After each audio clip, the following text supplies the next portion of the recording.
Hello students, આજે આપણે સ્વાધ્યાય 2 માં આગળ વધીશું. સ્વાધ્યાય 2 માં આપણે આશરે 4 જેટલા દાખલા પહેલા જોયેલા છે. બીજો, 8મો, 10મો અને 12મો આ 4 દાખલા આપણે આગળ જોયેલા છે. આ સિવાયના જે દાખલાઓ છે એ આજે આપણે પૂરો કરવાનો પ્રયત્ન કરીશું. તો સૌથી પહેલા સ્વાધ્યાય 2 નો 11મો દાખલો. રકમ વાંચતો નવનીત. સંબંધ f એ fx બરાબર x² જ્યારે 0 less or equal to x less or equal to 3. સ્વાધ્યાય 2 11મો દાખલો. 11. અચ્છા 11 છે, સોરી. f એ z ક્રોસ z નો ઉપગણ છે જો f બરાબર ગણમાં ab, a પ્લસ b ક્રમિક જોડ છે જ્યાં ab બિલોંગ્સ ટુ z થી વ્યાખ્યાયિત છે, તો શું f એ z થી z નું વિધેય છે? આપણને સૂત્ર આપેલું છે ab નો જવાબ a પ્લસ b આવે છે. ab નો જવાબ a પ્લસ b આવે છે. એટલે કે f ab બરાબર a plus b. f ab બરાબર a પ્લસ b. હવે આપણે a અને b ની જગ્યાએ z માંથી મનપસંદ કિંમત લેવાની છે. એ મનપસંદ કિંમત લીધા પછી જો કોઈ પણ કિંમત માટે અનન્ય જોડ મળે તો વિધેય છે, પણ એક કરતા વધારે જોડ મળે તો વિધેય નથી. ધારો કે આપણે a 3 લઈએ અને b 4 લઈએ, તો સામે જવાબ આવશે 3 + 4, એટલે કે f12 એનો જવાબ આવી જશે 7. f12 નો જવાબ 7 આવશે. હવે પાછું એ જ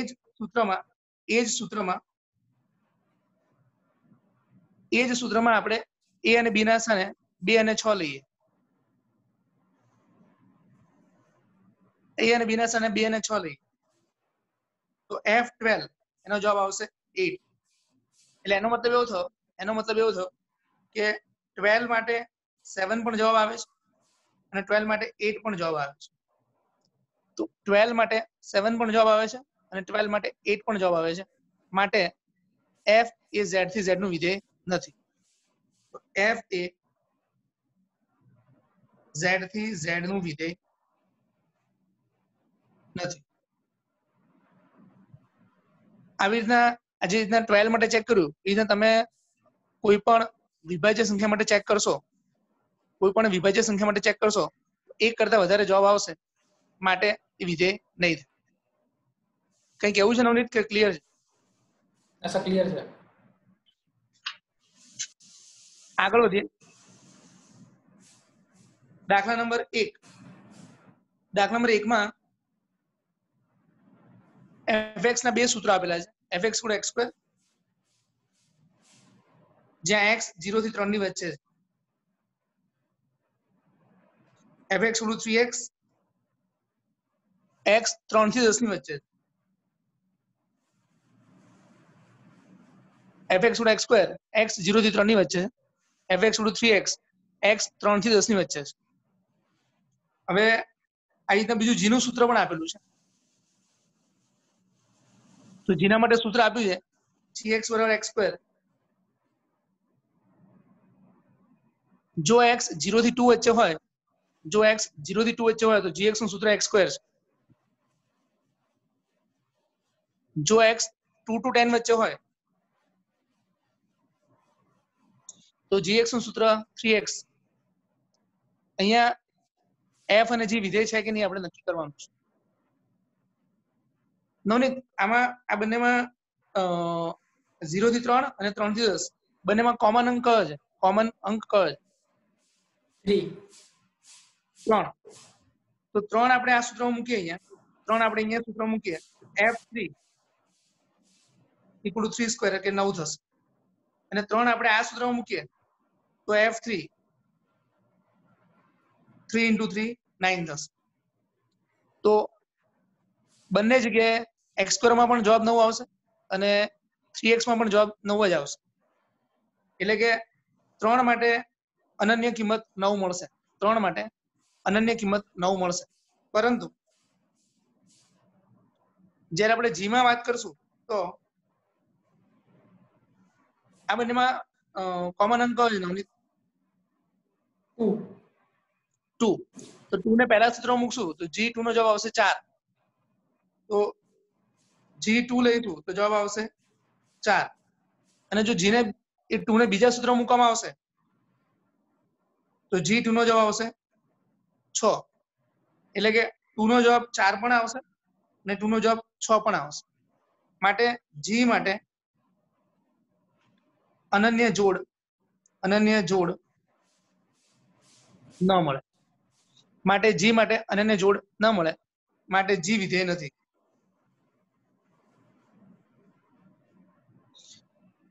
વિધેય g માં આપણે 2 લઈએ છીએ તો એના માટે એક કરતા વધારે જોડ મળે છે 2 4 અને 2 6. તો g માં 2 માટે અનન્ય જોડ મળતી નથી.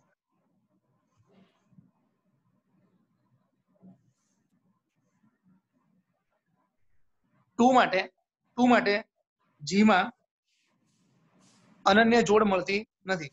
2 માટે g માં અનન્ય જોડ મળતી નથી. માટે g વિધેય નથી. f વિધેય છે. આગળ વધીએ ક્વેશ્ચન નંબર 3 તરફ.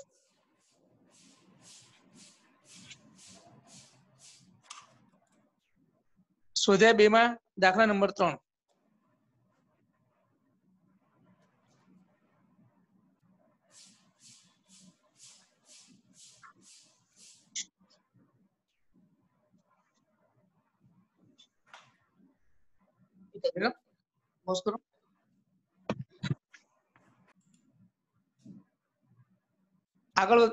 આગળ વધીએ અને સ્વાધ્યાય 2 માં દાખલા નંબર 3 જોઈએ.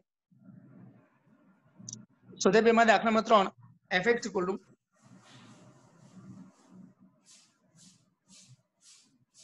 x² + 2x + 1 છેદમાં x² - 8x + 12. હવે આમાં આપણે f નો પ્રદેશ શોધવાનો છે.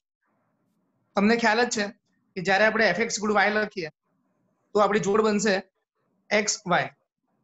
એમાં જે x છે એ તમારો પ્રદેશ છે.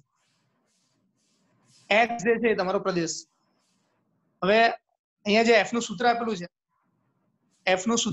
છે એમાં f ના સૂત્રમાં જે પદ છેદમાં છે x² - 8x + 12 એ જે પદ જે છેદમાં છે x² - 8x + 12 એ શૂન્ય હોવું જોઈએ નહીં. છેદવાળું પદ ક્યારે શૂન્ય હોવું જોઈએ નહીં. તો x² - 8x + 12 શૂન્ય હોવું જોઈએ નહીં. હવે x² - 8x + 12 શૂન્ય ના હોવું જોઈએ તેનો અવયવ પાડીએ તો x - 2 × x - 6 શૂન્ય ના હોવું જોઈએ. એટલે x - 2 શૂન્ય ના હોવું જોઈએ અથવા x - 6 શૂન્ય ના હોવું જોઈએ. તો x 2 નથી અથવા x 6 નથી. તો x ની કિંમત 2 અને 6 નહીં લઈ શકાય. x ની કિંમત 2 કે 6 લઈશું તો તમે જોઈ શકો છો કે આ છેદનું જે પદ છે એ છેદનું પદ શૂન્ય થઈ જશે. તો x ની કિંમત 2 નહીં લઈ શકાય અને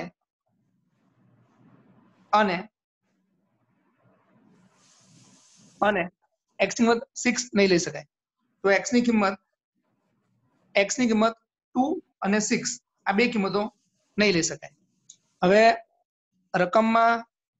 રકમમાં કોઈ ઉલ્લેખ કરેલો નથી એટલે આપણે વાસ્તવિક વિધેય ધ્યાનમાં લઈને વાત કરીએ તો વાસ્તવિક વિધેયમાં x r માંથી લેવાનો હોય પણ 2 અને 6 એ બે કિંમતો નથી લેવાની. માટે x belongs to r - 2 અને 6. તો x માંથી 2 અને 6 આ બે કિંમતો નહીં લઈ શકાય. એટલે x belongs to r - 2 6. છેદનું જે પદ છે એ છેદનું પદ શૂન્ય હોવું જોઈએ નહીં. પછી આપણે એના અવયવ પાડ્યા તો x ની કિંમત 2 ન લેવાય અને x ની કિંમત 6 નહીં લેવાય, એટલે x r - 2,6. તો આપણો જે આપણા પ્રદેશનો ફાઇનલ જવાબ થઈ જશે આ આપણા પ્રદેશનો ફાઇનલ જવાબ છે x r - 2,6. x belongs to r - 2,6. Next જોઈએ સ્વાધ્યાય 2 નો દાખલા નંબર 4. fx નું સૂત્ર શું છે જો તો નવનીત? fx બરાબર √x - 1 √x - 1. તો fx બરાબર √x - 1 થી વ્યાખ્યાયિત વાસ્તવિક વિધેય માટે f નો પ્રદેશ અને વિસ્તાર આપણે શોધવાનો છે. તો આપણે જ્યારે fx = y લખીએ છીએ, જ્યારે આપણે fx = y લખીએ છીએ એ સમયે જોડ બને છે xy. આ જોડમાં x જે છે એ તમારો પ્રદેશ છે અને y જે છે તમારો વિસ્તાર છે. તો x તમારો પ્રદેશ છે અને y તમારો વિસ્તાર છે.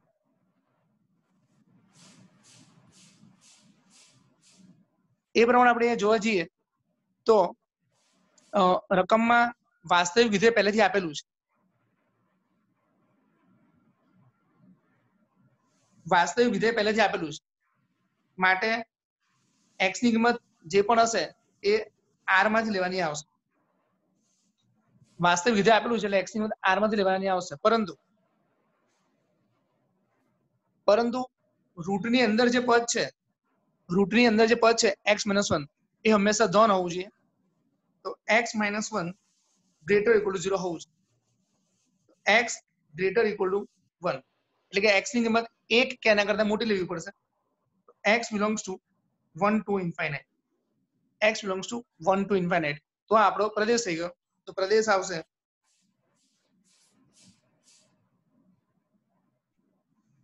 પ્રદેશ આવશે 1 to infinite. વાસ્તવિક વિધેય છે એના માટે x r માં હોવું જોઈએ, પરંતુ રૂટમાં જે પદ છે એ ધન પણ હોવું જોઈએ, એટલે greater equal to 0. તો x ની કિંમત 1 કે એના કરતા મોટી એટલે 1 થી અનંત. તો સંવૃતમાં 1 અને વિવૃતમાં અનંત, 1 થી અનંત. હવે આપણે વાત કરીએ વિસ્તારની. આ વાત થઈ પ્રદેશની. હવે આપણે વાત કરીએ વિસ્તારની.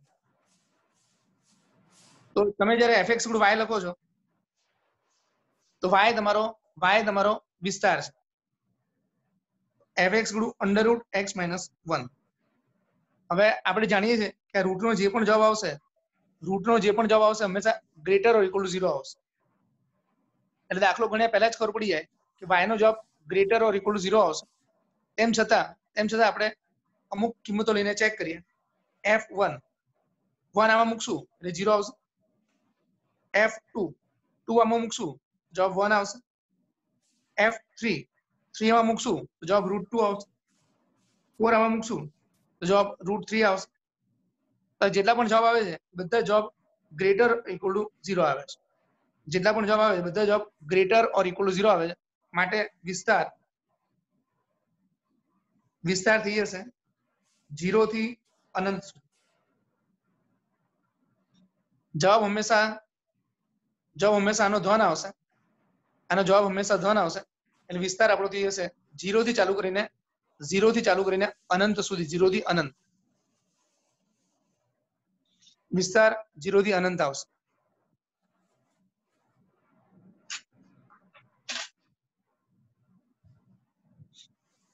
સ્વાધ્યાય 2 દાખલા નંબર 5.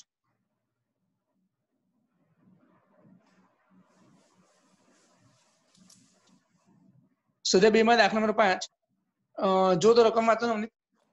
fx બરાબર |x - 1. હા, પછી થી વ્યાખ્યાયિત વાસ્તવિક વિધેય f નો પ્રદેશ અને વિસ્તાર શોધો.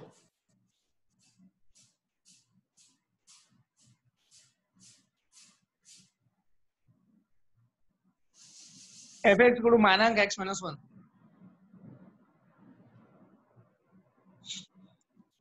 થી વ્યાખ્યાયિત વાસ્તવિક વિધેય માટે પ્રદેશ અને વિસ્તાર શોધો.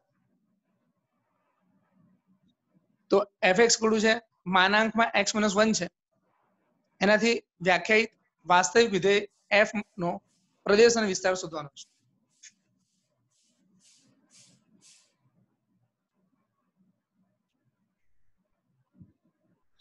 f વાસ્તવિક વિધેય છે. f વાસ્તવિક વિધેય છે એટલે સ્વાભાવિક છે કે x બિલોંગ્સ ટુ આપણે r લઈશું. f વાસ્તવિક વિધેય છે એટલે સ્વાભાવિક છે કે આપણે x બિલોંગ્સ ટુ r લઈશું. r માંની કોઈ પણ સંખ્યા હોય, r ની કોઈ પણ સંખ્યા હોય એનો માનાંક લેવામાં આપણને કોઈ સમસ્યા નડતી નથી. કોઈ પણ વાસ્તવિક સંખ્યાનો માનાંક આપણે લઈ શકીએ છીએ. માટે x બિલોંગ્સ ટુ r એ પ્રદેશ થઈ જશે. હવે આપણે વાત કરીએ વિસ્તારની.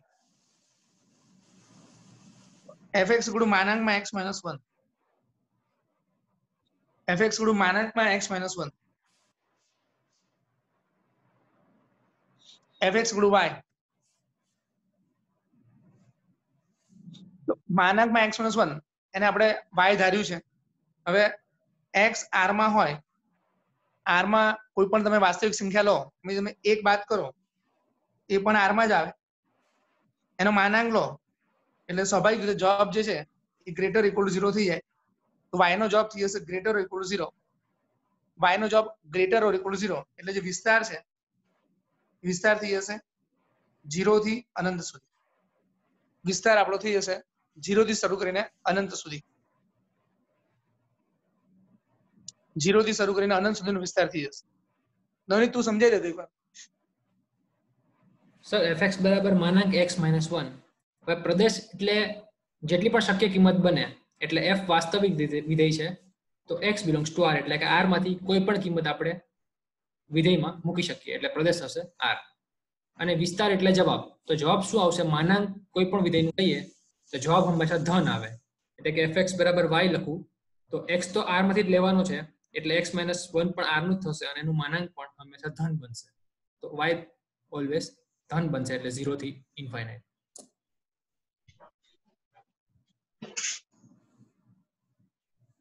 આગળ વધીએ.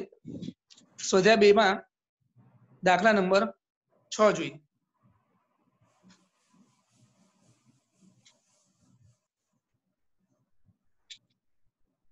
સ્વાધ્યાય 2 દાખલા number 6. f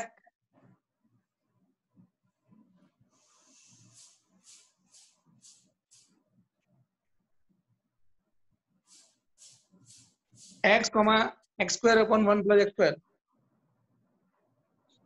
x, x² upon 1 plus x², x belongs to r.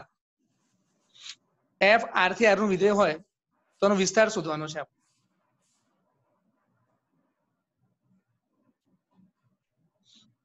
f r થી r નું વિધેય છે તો આપણે આનો વિસ્તાર શોધવાનો છે. હવે fx = x² upon 1 plus x², fx = x² upon 1 plus x², fx = y. હવે આપણે બંને પદને ઉપર નીચે સરખાવીએ, ઉપર નીચે બંને પદને સરખાવીએ તો y ની કિંમત થઈ જશે x² upon 1 plus x². હવે એક વસ્તુ સ્વાભાવિક છે કે જે x² છે એ હંમેશા ગ્રેટર ઇક્વલ ટુ 0 આવશે. x² જે છે એ હંમેશા ગ્રેટર ઓર ઇક્વલ ટુ 0 આવશે. x² ની કિંમત એ હંમેશા 0 કે એના કરતા મોટી આવશે. બીજું x² plus 1 છે એ x² ની કિંમત 0 કરતા મોટી આવશે અને x² plus 1 કરતા નાની આવશે. આ જે x² છે એની કિંમત 0 કરતા મોટી આવશે અને x² plus 1 કરતા નાની આવશે. હવે ત્રણે ત્રણ પદને આપણે x² plus 1 વડે ભાગી નાખીએ.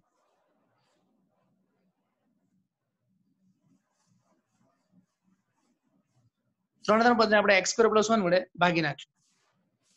આ જે પદ છે એને આપણે y લીધું છે તો y ની કિંમત જે છે એ 0 અને 1 સુધી આવશે.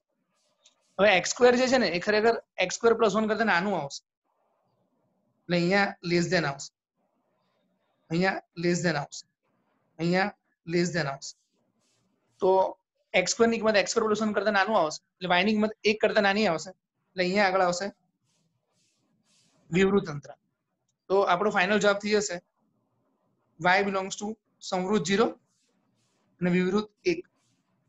સંવૃત 0 અને વિવૃત 1 આ આપણો વિસ્તાર થઈ જશે.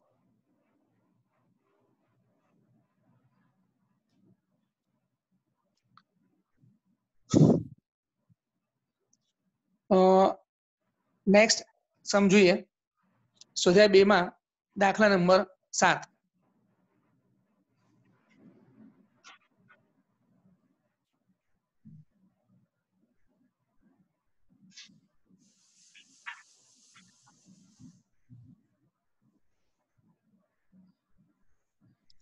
સ્વાધ્યાય 2 માં 7મો દાખલો જે છે એમાં f r થી r આપેલું છે,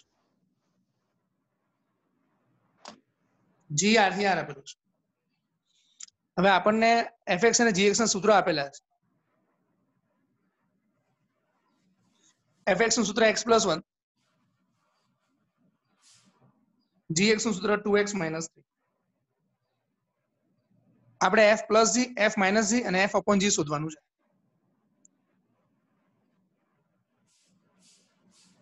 અહીંયા f નો પ્રદેશ r છે, g નો પ્રદેશ r છે, એટલે f + g છે એનો પણ પ્રદેશ r જ આવશે. f - g છે એનો પણ પ્રદેશ r આવશે. જો તમારે f + g શોધવાનું હોય, f + g તમારે શોધવાનું હોય તો fx + gx શોધવાનું રહે. એટલે કે આ બંનેનો સરવાળો કરી દેવાનો. x + 1 અને 2x - 3 એનો આપણે સરવાળો કરવાનો. તો x + 1 અને 2x - 3 એનો આપણે સરવાળો કરશું તો આવશે 3x - 2. તો f + gx એનો જવાબ આવી ગયો 3x - 2.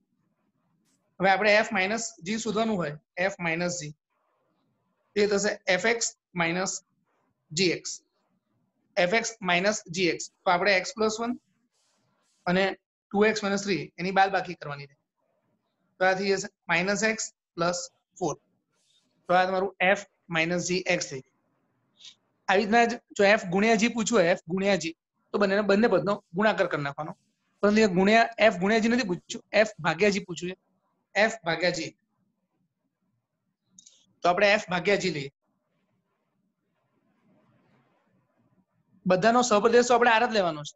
સહપ્રદેશમાં r છે, સહપ્રદેશમાં r છે, સહપ્રદેશમાં r છે, બધાનો સહપ્રદેશ r જ છે. પરંતુ f / g છે, f / g એનો જે પ્રદેશ છે આ જગ્યાએ એ f / g નો પ્રદેશ એ હમણાં હું દાખલો પતે એ પહેલા લખું છું. પણ સૌથી પહેલા આપણે f / g કરશું. f / g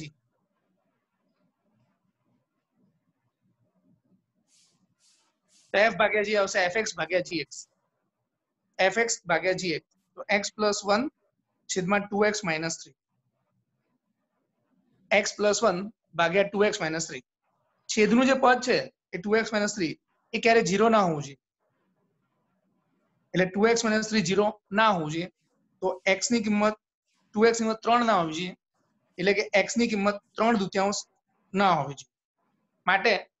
માટે x ની કિંમત r માંથી લેવાની ખરી, પણ 3/2 લેવાનું નથી. તો એ થઈ જશે r - 3/2. એટલે આપણે પહેલા સરવાળો કર્યો તો f + g મળ્યું, પછી બાદબાકી કરી તો f - g મળ્યું, પછી ભાગાકાર કર્યો તો f / g મળ્યું. પણ x ની કિંમત જે છે ને છેદમાં જે કિંમત હોય 0 ના થવી જોઈએ. એટલે x ની કિંમત 3/2 લઈ શકાશે નહીં. એટલે થઈ જશે r - 3/2. r - 3/2.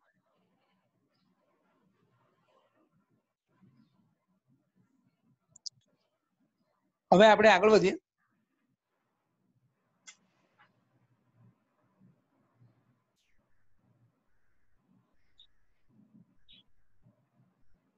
સ્વાધ્યાય 2 માં નવની કયો દાખલો બાકી જો તો સર 9મો. હા, એ ખાલી 9મો દાખલો જ બાકી છે ને? યસ. રેકોર્ડિંગ સ્ટાર્ટ કરી કેટલો ટાઈમ થયો એપ્રોક્સ? Sir 25 around. ઓકે, તો સ્વાધ્યાય 2 નો 9મો દાખલો જોઈએ આપણે.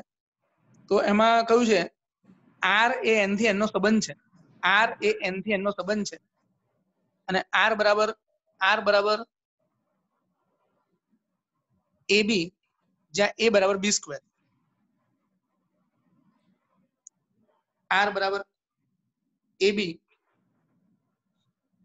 જ્યાં AB belongs to n અને a બરાબર b સ્ક્વેર, a બરાબર b સ્ક્વેર. જો r આવી રીતના વ્યાખ્યાયિત થાય તો નીચેના વિધાનો સત્ય છે કે અસત્ય એ આપણે નક્કી કરવાનું છે.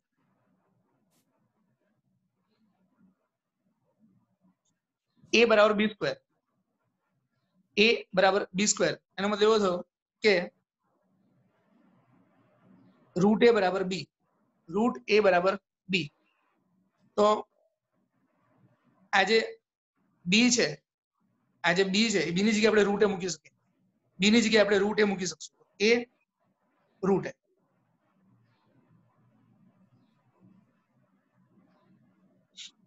કઈ ખાસ કર્યું નથી આપણે આ સ્ટેપમાં, b ની જગ્યાએ આપણે રૂટ a મૂક્યું છે.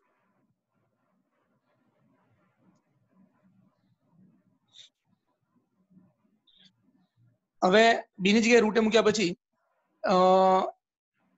દાખલામાં 9 માં જે અલગ અલગ વિધાનો છે એ આપણે જોઈએ, પણ એ પહેલા આપણે r માંથી થોડી પેર લખીએ. અહીંયા 1 લઈએ, બાજુમાં એનું વર્ગમૂળ આવવું જોઈએ એટલે 1 જ આવશે. હવે જો આપણે અહીંયા 2 લઈએ, જો અહીંયા 2 લઈએ તો બાજુમાં રૂટ 2 આવે અને રૂટ 2 n માં નહીં આવે, એટલે એની જગ્યાએ આપણે કમ્પલસરી કોઈ પૂર્ણવર્ગ સંખ્યા લેવી પડશે જેનું વર્ગમૂળ નીકળતું હોય. એની જગ્યાએ કમ્પલસરી કોઈ પૂર્ણવર્ગ સંખ્યા લેવી પડશે જેનું વર્ગમૂળ નીકળતું હોય. જો 4 લઈશું તો અહીંયા 2 આવશે, જો 9 લઈશું તો અહીંયા 3 આવશે, 16 લઈશું તો અહીંયા 4 આવશે. પૂર્ણવર્ગ સિવાયની સંખ્યાઓ માટે ઉપરનું વિધાન સાચું પડશે નહીં. તમે 2 લો તો રૂટ 2 આવે, પણ આ પેર ના લઈ શકાય કારણ કે n માં નથી. તમે 3 લો તો રૂટ 3 આવે, પણ એ ના લઈ શકાય કારણ કે રૂટ 3 જે છે એ n માં નથી. તો આ જે r માં જે થોડી જોડ મેં લખી છે 1 1 4 2 9 3 16 4, આ થોડી જોડ આપણે લખી છે. તો સૌથી પહેલું વિધાન છે a belongs to r આવશે કે નહીં એમ.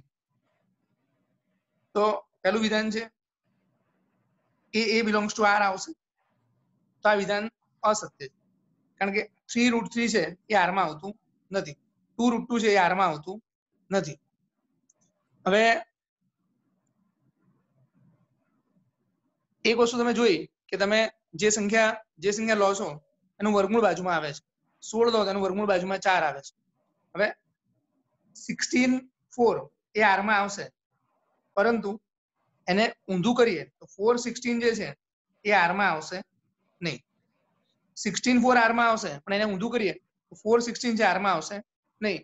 એટલા માટે બીજું વિધાન છે એ સાચું થશે નહીં કે ab belongs to r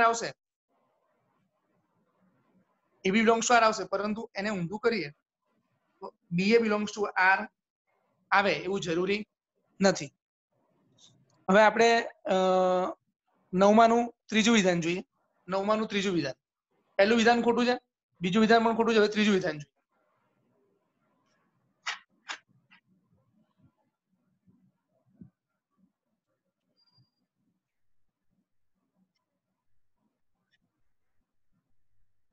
એક મિનિટ પોઝ કરો.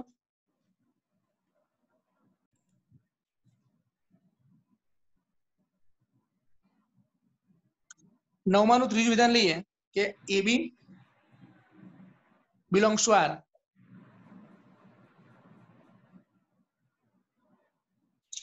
AB belongs to R, BC belongs to R. તો AC belongs to R. AB belongs to R, BC belongs to R, તો AC belongs to R.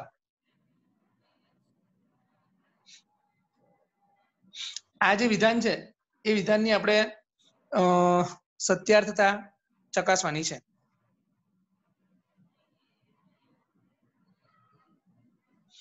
હવે AB belongs to R, BC belongs to R, તો AC belongs to R એની આપણે સત્યાર્થતા ચકાસવાની. આપણે એક ઉદાહરણ લઈએ, a ની જગ્યાએ 16 લઈએ તો આપણને ખ્યાલ છે બાજુમાં એનું વર્ગમૂળ લખવાનું છે. પછી આ b અને આ b સરખા લેવાના છે એટલે અહીંયા 4 લઈએ, બાજુનું વર્ગમૂળ લખવાનું છે 2. પરંતુ જ્યારે આપણે 16 લખશું, તો 16 જે છે એ r માં આવશે નહીં. 16 જે છે એ r માં આવશે નહીં.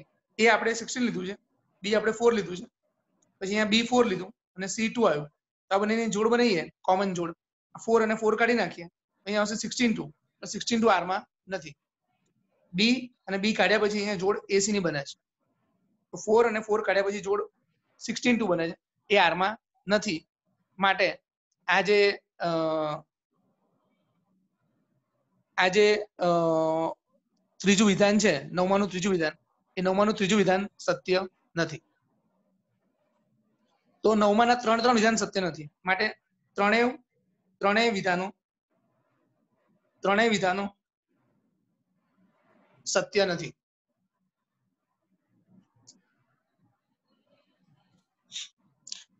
અહીંયા આગળ સ્વાધ્યાય 2 પૂરું થયું. સ્વાધ્યાય 2 પૂરું થયા પછી આપણે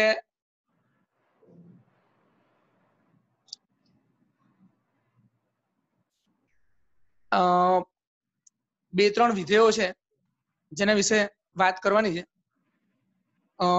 પેજ નંબર 42, ટેક્સ્ટ બુકમાં પેજ નંબર 42 પર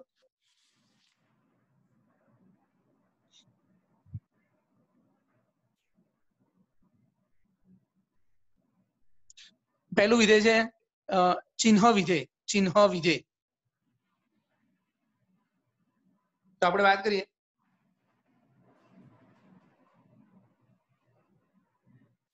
ચિહ્ન વિધેય, જે ચિહ્ન વિધેય છે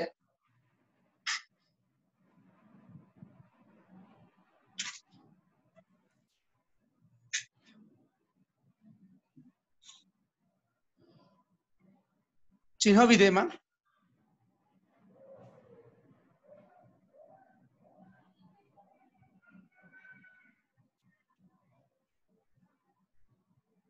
વિધેયમાં સૂત્ર આવું છે, fx બરાબર 1 લેવાનું જ્યારે x ધન હોય ત્યારે, fx બરાબર 0 લેવાનું જ્યારે x 0 હોય ત્યારે, અને fx બરાબર -1 લેવાનું જ્યારે x ઋણ હોય ત્યારે. આપણે આ ચિહ્ન વિધેય છે એમાં x ધન હોય તો જવાબ 1 લેવાનો, x 0 હોય તો જવાબ 0 લેવાનો, અને x ઋણ હોય તો જવાબ -1 લેવાનો. હવે આપણે અલગ અલગ કિંમતો લઈને ટ્રાય કરીએ. f 97, તો 97 ધન છે, 97 ધન છે એટલે જવાબ 1 આવશે. f 99, 99 પણ ધન છે એટલે જવાબ 1 આવશે. f -12, -12 ઋણ છે એટલે જવાબ -1 આવશે. f -18, -18 ઋણ છે એટલે જવાબ -1 આવશે. f 0, તો 0 નો જવાબ 0 આવશે. f 0 તો જવાબ 0 આવશે. તો ચિહ્ન વિધેયમાં ધન કિંમત માટે 1 જવાબ આવશે, ઋણ કિંમત માટે -1 જવાબ આવશે, અને 0 માટે જવાબ 0 આવશે. એટલે ફાઇનલી જવાબમાં 3 કિંમતો જ આવશે. તો તમને આનો વિસ્તાર પૂછ્યો હોય તો તમારો વિસ્તાર આવશે માત્ર 3 કિંમતો, 1, 0 અને -1. વિસ્તારમાં માત્ર 3 કિંમતો આવશે, 1, 0 અને -1. હવે આપણે વાત કરીએ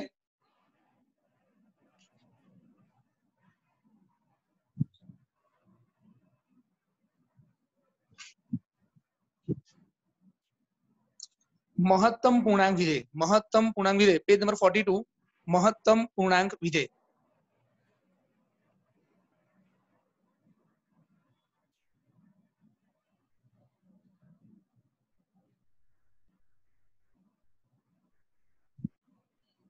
જો આપણે મહત્તમ પૂર્ણાંક વિધેયની વાત કરીએ તો મહત્તમ પૂર્ણાંક વિધેયમાં સૂત્ર આ પ્રકારે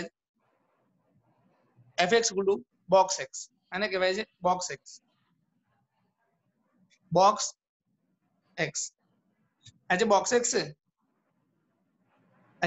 છે એ box x છે એને આપણે સંખ્યા રેખા પરથી સમજીએ.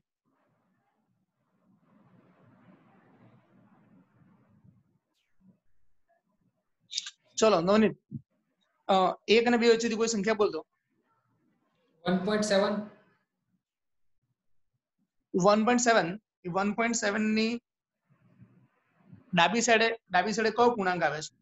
1. એ બોક્સનો જવાબ આવશે. પછી 0 અને 1 વચ્ચેથી તું કોઈ પૂર્ણાંક 0 અને 1 વચ્ચેથી કોઈ સંખ્યા બોલતો. 0.4.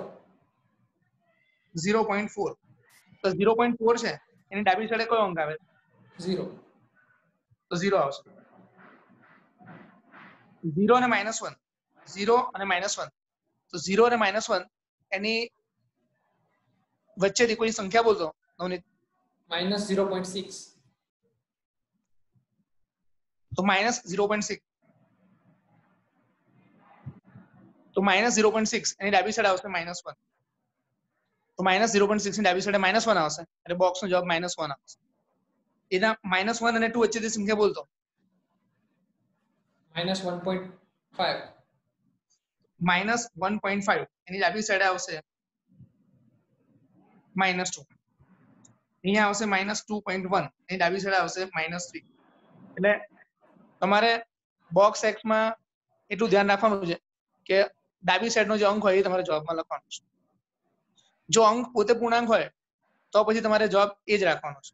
જેમ કે બોક્સ 1 માં 1 આવશે, બોક્સ 2 તો 2 આવશે, બોક્સ 100 તો 100 આવશે, બોક્સ -97 તો -97 આવશે. એટલે જો સંખ્યા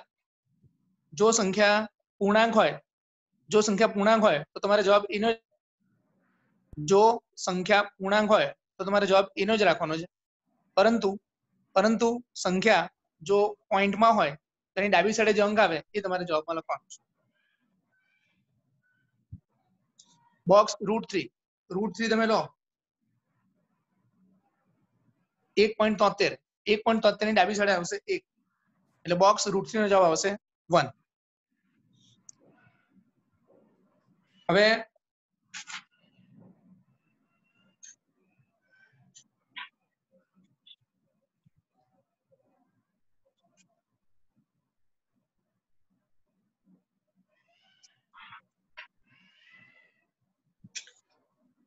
જો સંખ્યા આપણે જોઈ ગયા આગળ કે 0 થી 1 વચ્ચે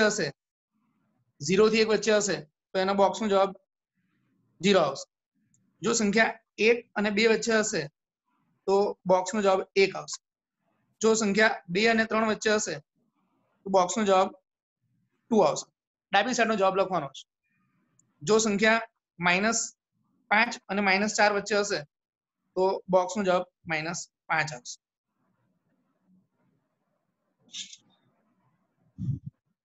હવે આપણે વાત કરીશું બોક્સ વિધેય પત્યા પછી આપણે વાત કરીશું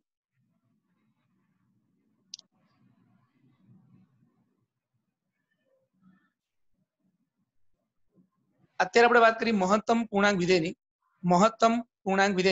હવે આપણે વાત કરી લઈએ ન્યૂનતમ પૂર્ણાંક વિધેયની. મહત્તમ પૂર્ણાંક વિધેય છે એમાં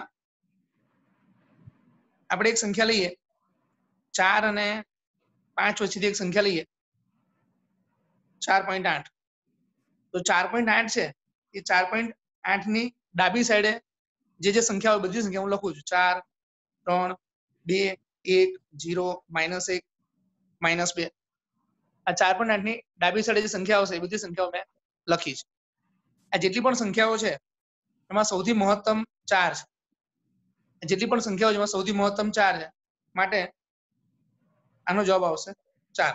એટલા માટે એનું નામ પડી ગયું મહત્તમ પૂર્ણાંક વિધેય. 4.8 ની ડાબી સાઈડથી જેટલી પણ સંખ્યા આવશે એમાં સૌથી મહત્તમ 4 એટલે એનું નામ પડ્યું મહત્તમ પૂર્ણાંક વિધેય. તો જવાબ આવી ગયો 4.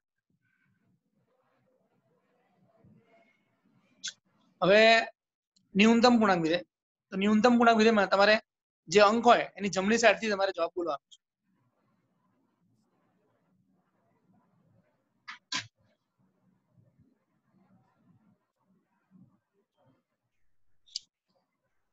અત્યારે સ્ક્રીન પર જે પેજ દેખાય છે એમાં મહત્તમ પૂર્ણાંક વિધેય છે. હવે આપણે એની બાજુમાં न्यूनतम पूर्णांक विधेय करी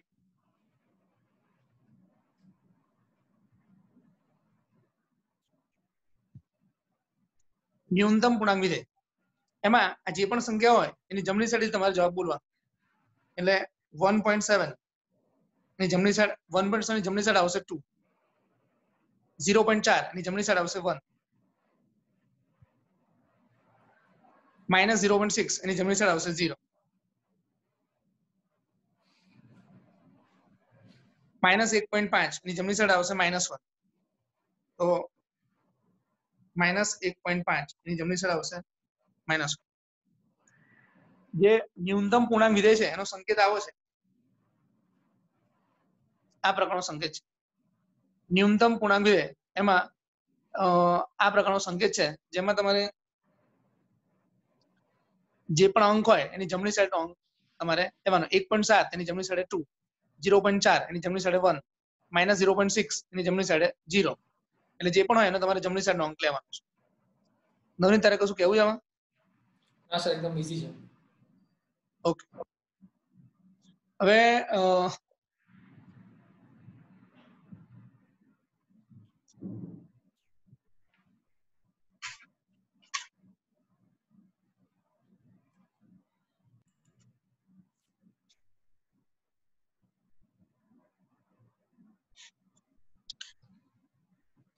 હવે આપણે આગળ વધીએ અને આગળ જોઈએ ઉદાહરણ number 21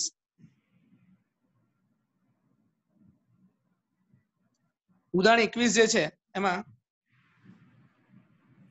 fx = x² + 3x + 5 upon x² - 5x + 4 હમણાં થોડી વાર પહેલા વાત થઈ એ પ્રમાણે આનો પ્રદેશ શોધવાનો છે પ્રદેશ આપણે શોધવાનો છે તો છેદનો જવાબ 0 હોવો જોઈએ નહીં એટલે x² - 5x + 4 0 ના હોવું જોઈએ તો x - 1 * x - 4 એ 0 ના હોવો જોઈએ તો x ની કિંમત 1 અને x ની કિંમત 4 ના હોવી જોઈએ એટલે x belongs to r - 1/4 થશે તો x ની કિંમત r માંથી ખાલી બે કિંમતો કાઢવાની છે r માંથી ખાલી બે કિંમતો કાઢવાની છે 1 અને 4 આ બે જ કિંમતો આપણે કાઢવાની છે હવે બીજું એક ઉદાહરણ જોઈએ ઉદાહરણ નંબર 20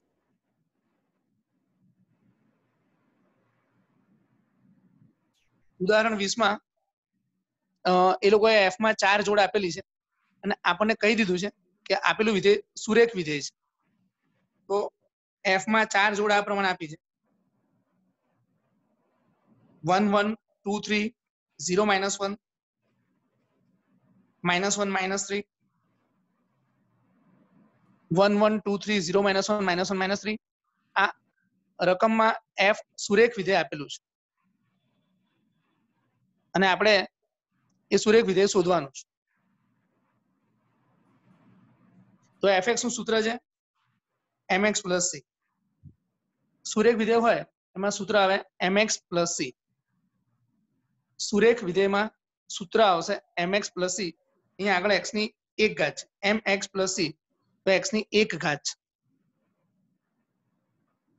હવે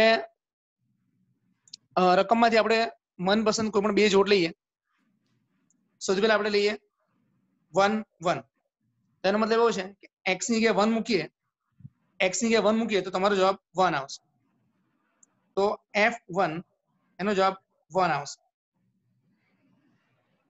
તો x ની જગ્યાએ 1 મૂકીએ તો જવાબ 1 આવશે આ x છે એની જગ્યાએ 1 મૂકીએ તો જવાબ 1 આવશે m1 + c = 1 એ બીજી જોડ લઈએ 2 3 f2 = 3 તો x ની જગ્યાએ 2 લઈએ તો જવાબ 3 આવે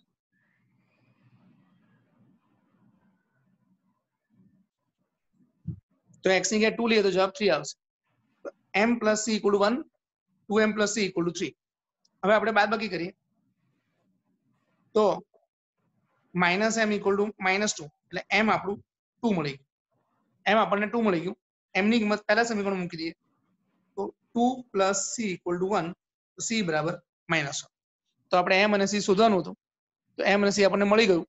હવે આપણું જે સૂત્ર છે mx + c, એમાં m અને c ની કિંમત મૂકી દીધી. m2 છે, m2 છે ને c - 1 છે, તો આવશે 2x - 1. m ની જગ્યાએ 2 અને c ની જગ્યાએ -1, તો આવશે 2x - 1.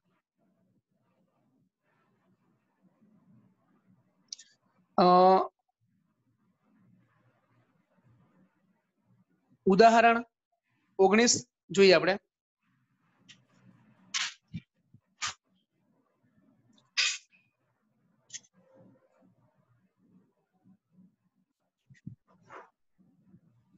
પોઝ કરો.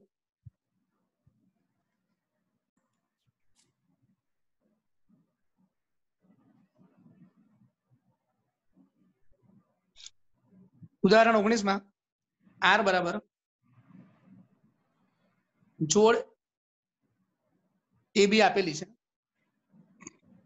જ્યાં AB belongs to Q આપ્યું છે અને A - B belongs to Z આપ્યું છે. તો આપણે A અને B એવી સંખ્યા લેવાની છે જે વાસ્તવ A અને B એવી સંખ્યા લેવાની જે સમય હોય અને એની બાદબાકી જે છે એ તમારે Z માં આવી જોઈએ. A અને B એ તમારે સંખ્યા સમય લેવાની છે અને જેની બાદબાકી જે છે એની બાદબાકી જે છે એ તમારે Z માં આવી જોઈએ, Z માં આવવી જોઈએ. હવે થોડા આપણે ઉદાહરણ જોઈ લઈએ તો તમને ખ્યાલ આવી જશે. 13.7 5.7 આ જોડ બરાબર છે, કારણ કે બંનેની બાદબાકી કરશો તો 8 આવશે જે Z માં આવશે. 13.7 અને 5.7 આ જોડ બરાબર છે, કારણ એની બાદબાકી કરશો તો Z માં આવશે. જોડને તમે ઊંધી કરો 5.7 13.7, તો આ જોડ પણ બરાબર છે, કારણ કે બંનેની બાદબાકી -8 આવશે. બંનેની બાદબાકી -8 આવશે જે Z માં આવશે. હવે આપણને ઉદાહરણ 19 માં પહેલી જોડ આપેલી છે AA.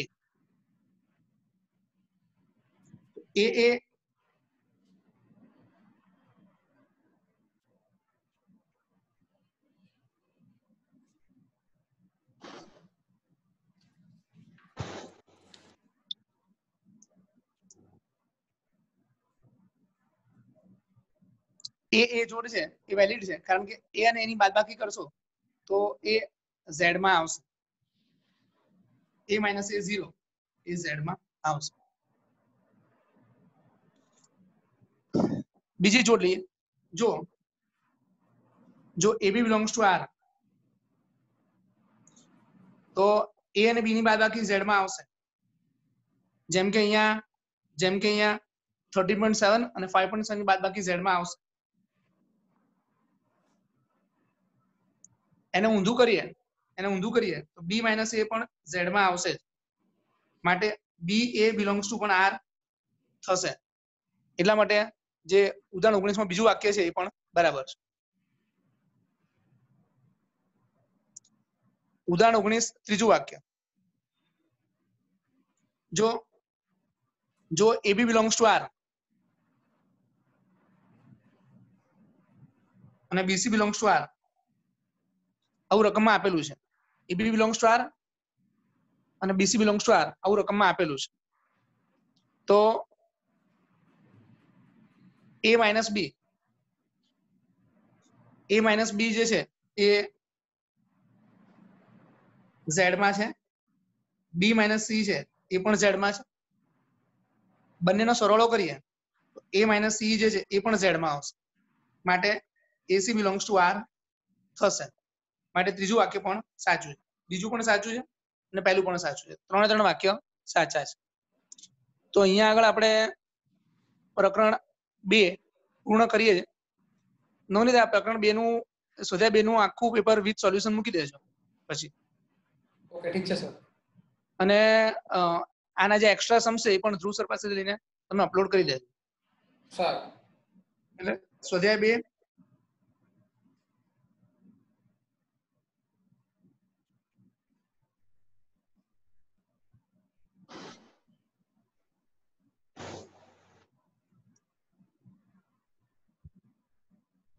સ્વાધ્યાય 2 સંપૂર્ણ વિથ એક્ઝામ્પલ્સ, ઉદાહરણ આ હોમવર્કમાં કરવાનું રહેશે. સ્વાધ્યાય 2 આખું ઉદાહરણ સાથે. તો આપણે સ્ટોપ કરશું રેકોર્ડિંગ અહીંયા. Okay sir.